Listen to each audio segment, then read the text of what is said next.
சொல்லுங்க மல்லம்மா, சொல்லுங்கம்மா. சார் நாங்கள் வந்துட்டு இது மலைவாழ் மக்கள். நாங்கள் கடம்புக்கோட்டை கிராமம் எங்களுது. மலை 4 கிலோமீட்டர் மலை ஏறி மலை இறங்கணும். எங்களுக்கு வந்து ரோடு வசதி இல்லை.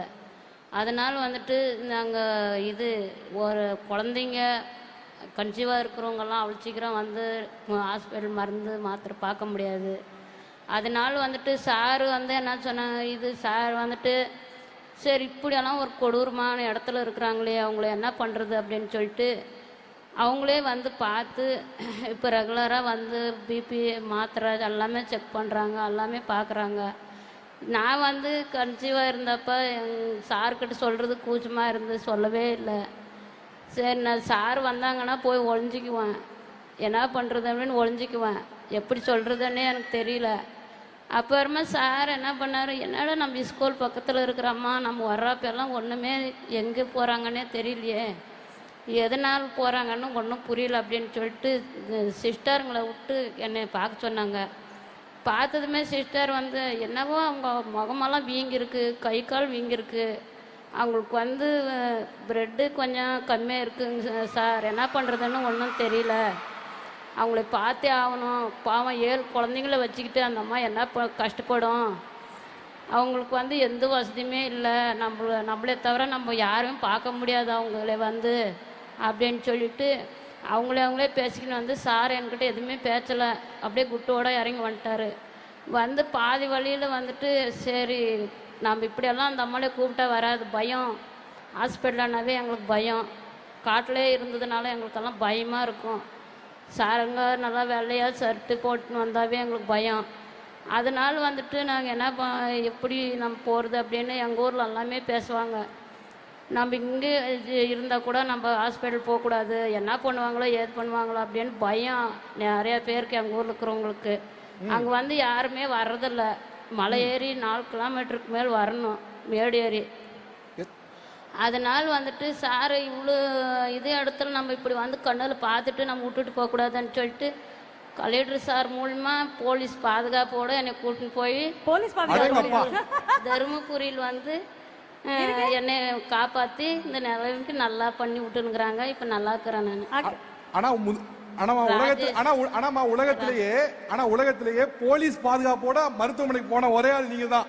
ஆமா சார், எனக்கு பயம். டாக்டர் சார், ராஜேஷ் சார் வந்து கூட எனக்கு பயமா தான் இருந்துச்சு. இருங்க நான் டாக்டர் சார் கிட்ட கேக்குறேன், உங்க பயத்தை எப்படி போக்குனாருன்னு கேக்குறேன்.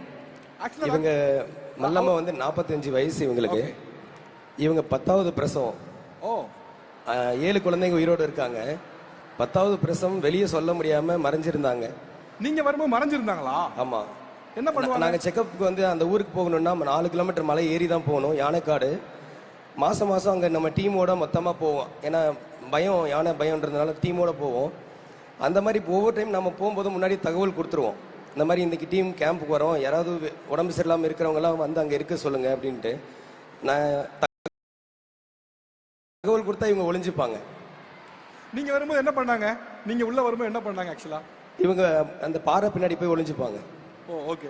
அதுக்கப்புறம் இவங்க பொண்ணுக்கு ஒரு கதை இருக்குது. என்னென்னா 2021 பிரசவ வலி எடுத்துட்டு நைட்டு 1 மணிக்கு எங்களுக்கு ஃபோன் பண்ணாங்க. இவங்களோட பொண்ணு அவங்களுக்கு வந்து நைட்டு 1 மணிக்கு மலை ஏறி போய் நைட்டு அங்கேயே பிரசவம் பார்த்து தூளி கட்டி எடுத்துகிட்டு வந்து இவங்க பொண்ணு 15 நாள் தருமபுரி அரசு மருத்துவக் கல்லூரி மருத்துவமனையில் வச்சு இவங்க பொண்ணை காப்பாற்றுறோம், அந்த குழந்தையும். அந்த இதில் வந்து இவங்க என்கிட்ட சொன்னால் நான் கூட்டிகிட்டு போயிடுவேன்னு தெரிஞ்சு மறைஞ்சு இருந்துட்டாங்க. அப்புறம் நான் சிஸ்டரில் விட்டு பார்க்கும்போது மூஞ்செல்லாம் வீக்கமாக இருந்தது. பிளட்டு வந்து 3 கிராம் 3 கிராம் தான் ரத்தம் இருந்தது, ஹீமோகுளோபின். ஆமாம், ஹீமோகுளோபின். கூப்பிட்டு வரவே இல்லை. நான் சைலண்டாக கீழே இறங்கிட்டேன்.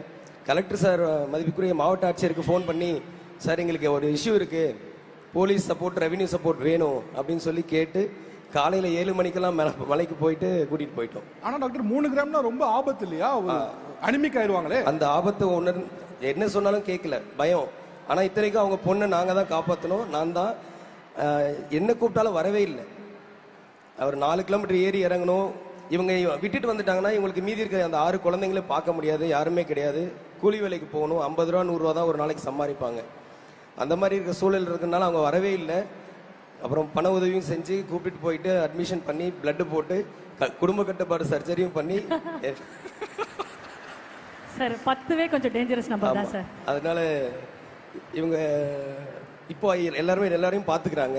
சூப்பர். எங்க அந்த யானைக்காட்டுல அவ்வளவு பெரிய சவால்லையும் தோணுது என்னன்னா, இவங்க இல்லைன்னா அந்த 7 பேரை பாத்துக்கவும் முடியாது, அவங்க ஹஸ்பண்ட்னாலையும் பாத்துக்க முடியாதுன்ற ஒரு சூழலா இருந்தது. அம்மா முதல் முறையா அந்த டாக்டரை பார்த்து பயந்தீங்கல்ல, இப்ப அந்த டாக்டர் உங்களுக்கு யாரு? சாமி மாறிங்க சார். தமிழ் நிலம் தெரிந்த ஒரு மருத்துவர் அப்படின்றவர் நீங்க தான் சார். ஏன்னா ஒரு 7 பெண் குழந்தைகள் இருக்காங்க, அவங்கள பாத்துக்கிறதுக்கு இந்த அம்மா இருந்தே ஆகணும் அப்படின்னு நம்ம தேடி போய் மருத்துவம் கொடுக்கறதுன்னு ஒண்ணு. ஆனா தேடி போய் கொடுக்கும்போது கூட அந்த மருத்துவம் பார்த்து பயந்து, இல்லம்மா இது உங்க நல்லதுக்காக தான் அப்படின்னு கன்வின்ஸ் பண்ணி அவங்களை கூட்டின்னு போய் இன்னைக்கு ஆயிரக்கணக்கான பெண்களுக்கு முன்னாடி ஒரு முன்னுதாரணமாக நிக்க வைத்ததுக்கு டாக்டர் ராஜசேகர் உங்களுக்கு மனமார்ந்த நன்றிகள். Thank you so much. Absolutely appreciate.